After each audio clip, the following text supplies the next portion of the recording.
Welcome to my channel learn with Keeru. आज हम issue of shares के हमारे थर्ड पार्ट में उससे आगे पढ़ेंगे। अगर आप पहली बार मेरे चैनल पे आए हैं तो इसे सब्सक्राइब करें, लाइक करें और अपने फ्रेंड्स में शेयर करें। और अगर आपको पहले की इन्हीं भी दो पार्ट्स में कोई भी कन्फ्यूजन है तो आप कमेंट करके पूछ सकते हैं।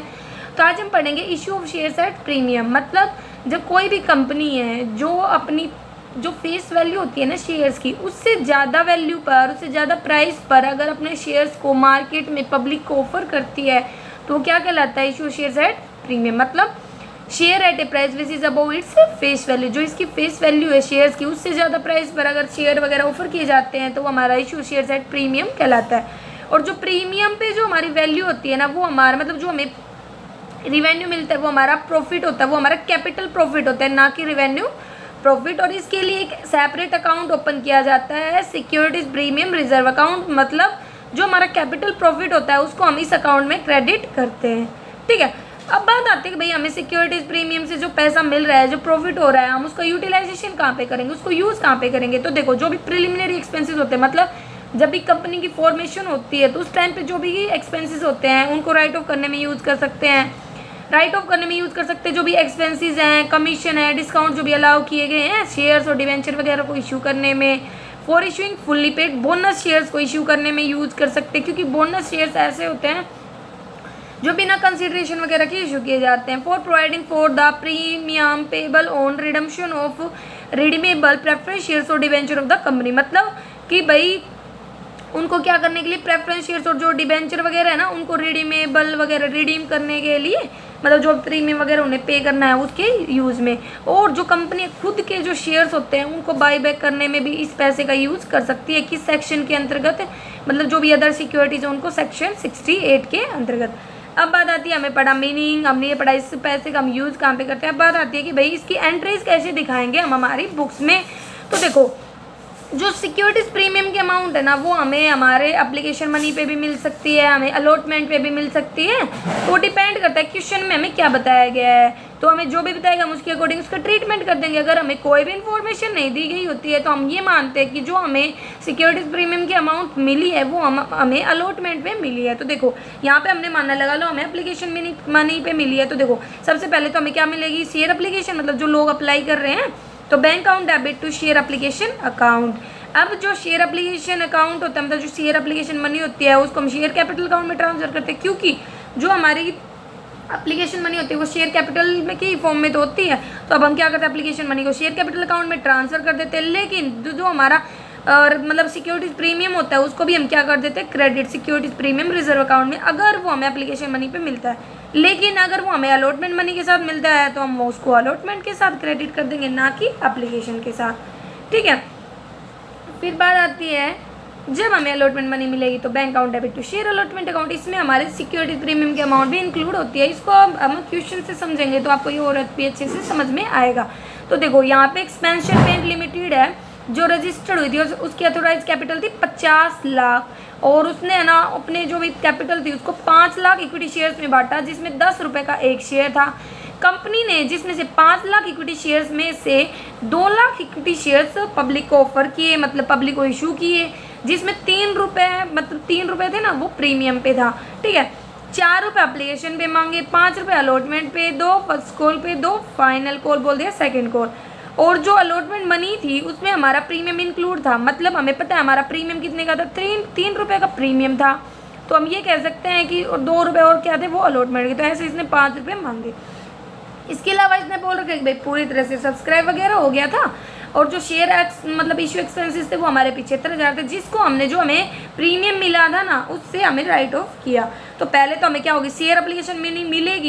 एप्लीकेशन मनी मिलती है तो किसी दिन आ जाती है हमारे बैंक अकाउंट में। तो bank account debit to equity share application account. और कितने से मिलेगी? हमने पता है कि हमने 2 लाख शेयर थे जो पब्लिक को दिए थे, और भाई 3 रुपये, मतलब नहीं 3 रुपये तो हमारे प्रीमियम के थे, लेकिन 4 रुपये हमें एप्लीकेशन पे मिले थे। तो हमारे इससे मल्टीप्लाई कर देंगे, 8 लाख आ जाएंगे। अब एप्लीकेशन मनी को हम इक्विटी शेयर कैपिटल अकाउंट में ट्रांसफर कर देंगे। अब बात आती है अलॉटमेंट की। तो हमें अलॉटमेंट पे कितने रुपए मिल रहे हैं? 5 रुपये मिल रहे हैं, और 2 लाख हमारे इक्विटी शेयर थे, तो कितने रुपए आ गए? 10 लाख। जो ही हमारे 2 लाख इक्विटी शेयर थे, इसमें जो 5 रुपये हैं इसमें 3 रुपये प्रीमियम के। तो हम यहाँ पे क्या करेंगे, 2 लाख की 3 से मल्टीप्लाई कर देंगे तो 6 लाख। और 2 वो हमारे अलॉटमेंट की मतलब इक्विटी शेयर कैपिटल अकाउंट के। तो हम 2 लाख की फिर 2 से मल्टीप्लाई कर देंगे तो हमारा कितना आ जाएगा 4 लाख। अब बात आती है कि जो हमारे ड्यू हुई थी अलॉटमेंट पे अमाउंट हुआ अब हमें मिल जाएगी, ठीक है। अब बात आती है फर्स्ट कॉल ड्यू होगी, तो फर्स्ट कॉल पे कितना है 2 लाख इक्विटी शेयर्स थे, फर्स्ट कॉल पे 2 रुपये मांगे तो 4 लाख आ जाएंगे, फिर वो हमें अमाउंट मिलेगी। ऐसे ही सेकंड कॉल या फाइनल कॉल पे क्या होगी हमारी अमाउंट ड्यू होगी और फिर हमें वो मिल जाएगी। अब बात आती है कि जो शेयर इश्यू एक्सपेंसेस थे वो हम लेंगे कि जो शेयर इश्यू एक्सपेंसेस है वो इनकर हुए कितने थे 75,000, उसको हमने किससे राइट ऑफ किया हमारे सिक्योरिटी प्रीमियम रिजर्व अकाउंट से। तो हमारा ये क्रेडिट था, इसको हम क्या कर देंगे डेबिट, जब हम इससे क्या करेंगे राइट ऑफ करेंगे हमारे शेयर इश्यू एक्सपेंसेस को, ठीक है। अब बात आती है कि लगा लो आपको सारी की सारी अमाउंट आपके एप्लीकेशन मनी पे ही मिल जाए तो हम क्या ट्रीटमेंट करेंगे। तो देखो यहाँ पे है ना सत्यम लिमिटेड है, उसने एप्लीकेशन इनवाइट की 10,000 इक्विटी शेयर्स की, 100 रुपये का एक शेयर था, 20 रुपये है ना उस पर प्रीमियम था और है ना सारे की सारी जो अमाउंट थी ना वो हमें एप्लीकेशन पे मिल गई और पूरी तरह से सब्सक्राइब हो गई। ये हमें क्वेश्चन में दे रखा है। तो देखो सबसे पहले एप्लीकेशन मनी मिलेगी तो हम क्या करेंगे bank account debit equity share application allotment account, तो कितने से मिलेगी 10,000 इक्विटी शेयर्स थे, 100 रुपये का एक शेयर था और 20 रुपये प्रीमियम थे। तो हम पूरा मतलब हमें प्रीमियम के साथ अमाउंट मिलेगी तो 120 से मल्टीप्लाई कर देंगे 12 लाख आ जाएगा। अब इसको हम इक्विटी शेयर्स कैपिटल अकाउंट में ट्रांसफर करेंगे तो 100 रुपये तो हमारे एक्चुअल थे तो जिस पर हमने इशू किया था तो वो, और 20 रुपये हमारे प्रीमियम के थे तो जो प्रीमियम अमाउंट है हम उसको उसके अकाउंट में क्रेडिट कर देंगे।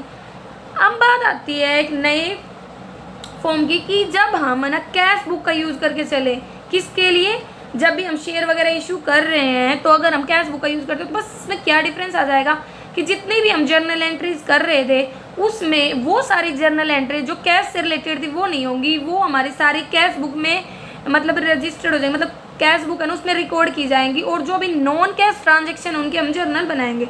जैसे यहाँ पे एक कंपनी है उसके 10,000 इक्विटी शेयर्स उसने ऑफर किए थे, 10 रुपये का एक शेयर था, 2 रुपये प्रीमियम थे और ये तो इक्विटी शेयर थे। 5,000 है ना उसने प्रेफरेंस शेयर्स ऑफर किए थे, 10 रुपये का एक शेयर था पार पे। और इक्विटी शेयर्स को उसने कैसे मांगा एप्लीकेशन पे 3 रुपये, अलॉटमेंट पे 5 और प्रीमियम भी हमें अलॉटमेंट पे मिला और फर्स्ट कॉल पे 4, जबकि प्रेफरेंस में एप्लीकेशन पे 3, अलॉटमेंट पे 4 और फर्स्ट कॉल पे 3, क्योंकि हमें इक्विटी पे प्रीमियम मिला था ना कि प्रेफरेंस शेयर्स पे।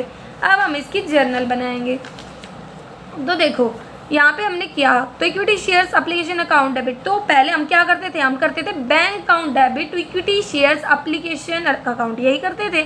तो हमें पता है कि हमें कितने रुपए मिले हैं एप्लीकेशन पे, 30,000 रुपये मिले हैं। कैसे 30,000 रुपये हमें ऐसे मिले हैं कि 3 रुपये हमारे एप्लीकेशन पे मिल रहे हैं, 10,000 इक्विटी शेयर्स है तो 10 की हम 3 से मल्टीप्लाई करेंगे तो कितना आ जाएगा 30,000। तो हमने वही क्या, तो यहाँ पे हमें उसको नहीं दिखाना क्योंकि बैंक अकाउंट आ रहा है। तो अब क्या होगा, जो कैश बुक बनाई है उसमें हम उसको दिखा देंगे क्योंकि हमारी एंड जर्नल होती थी bank account debit to equity share application account, तो ये हमारा डेबिट में है तो ये हमारा क्रेडिट का था तो इसको हम डेबिट साइड दिखा देंगे 2 लगा के।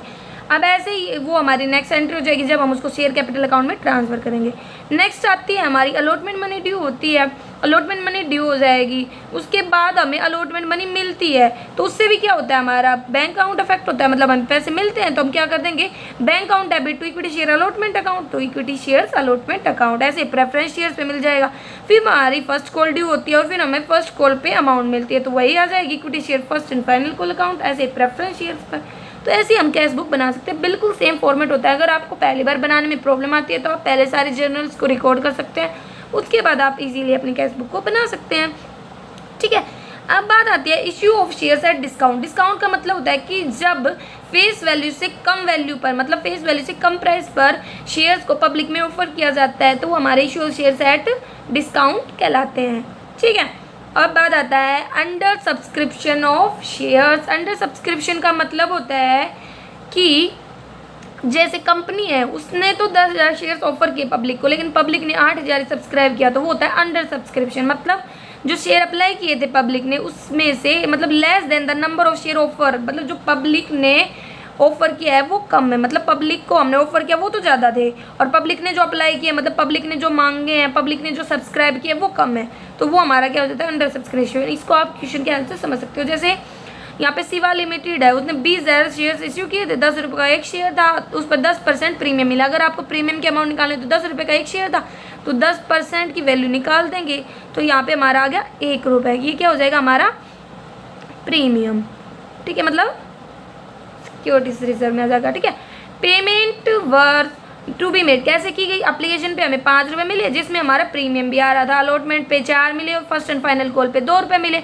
और जो एप्लीकेशन है वो हमें 18,000 शेयर्स के लिए मिली, हमने तो ऑफर के 20,000, लेकिन हमें एप्लीकेशन 18,000 से मिली। तो अब हम क्या करेंगे, एंट्री जितने भी करेंगे वो 18,000 से होंगे, क्योंकि जितना पब्लिक सब्सक्राइब करेगी वही तो होगा मेन, उसी के अकॉर्डिंग तो हमें पैसा मिलेगा, उसी के अकॉर्डिंग तो एक कंपनी को मनी रिसीव होगी। तो देखो सबसे पहले एप्लीकेशन मनी आई तो कितनी आई, 18,000 आए, शेयर पे कितना 5 रुपये का था तो 90,000 आ गए।